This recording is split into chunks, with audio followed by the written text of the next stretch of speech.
bills. Here we go. Let's get to some good stuff here. Let's go to this. This is reported by the New York Post, and this has been kind of in the news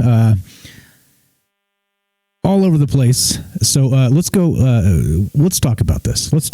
Are we at time-wise? Okay, we're good. All right. So COVID-19 bill started a 180-day countdown for UFO disclosure. All right, cool. Let's read some of this.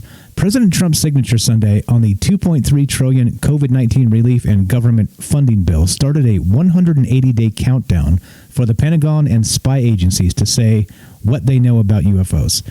The provision received very little attention, in part because it wasn't included in the text of the 5,593-page legislation. And we talked about that, how many pages and how much time they had to actually look it over before they had to vote and some other BS.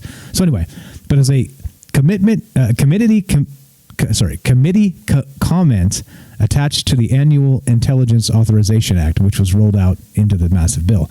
Now, the Senate Intelligence Committee, chaired by Senator Marco Rubio of Florida, said in the comment that it directs the Director of National Intelligence, the Director of the DNI, in consultation with the Secretary of Defense and the heads of other such agencies, to submit a report within 180 days of the date of enactment of the Act to the Congressional Intelligence and Armed Services Committees on Unidentified Aerial Phenomena. All right, so this is happening, right? Supposedly this is happening. So read a little bit more of this, but this is kind of like what the people that are proponents of TTSA, like we talk about a lot, to the Stars Academy, Lou Elizondo, who has since left, but Tom DeLonge is left holding the bag. The credit they're giving is for things like this. They're saying that they pushed this into Congress, and they came up with a UAP, Unidentified Aerial Phenomenon Task Force, and some other things, right? So they're giving them credit for this, that this is why this stuff has kind of come into the legislation. So 180 days, all right, and we're supposed to get information here. So the report must address observed airborne objects that have not been identified and should include a detailed analysis of unidentified phenomena data collected by A, geospatial intelligence, B, signals intelligence, C, human intelligence, and D, measurement and signals intelligence, the committee said right there. Okay, so the report must also contain a detailed analysis of data of the FBI, which was derived from investigations of intrusions of unidentified aerial phenomena data over restricted United States airspace, and an assessment of whether this unidentified aerial phenomena activity may be attributed to one or more foreign adversaries. Okay, so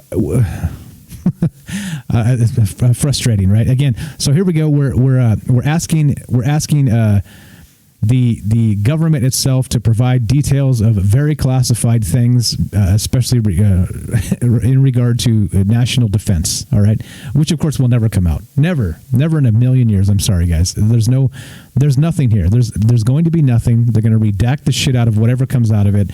Everything's going to be opaque as possible, because they can't really tip their hand whether they believe it's China or Russia or aliens or not, or anything of the sort, whether it's ours. There's no way. Like all the want to believe crew, they truly believe that somehow this is the day, this is the time we're gonna get disclosure from the government.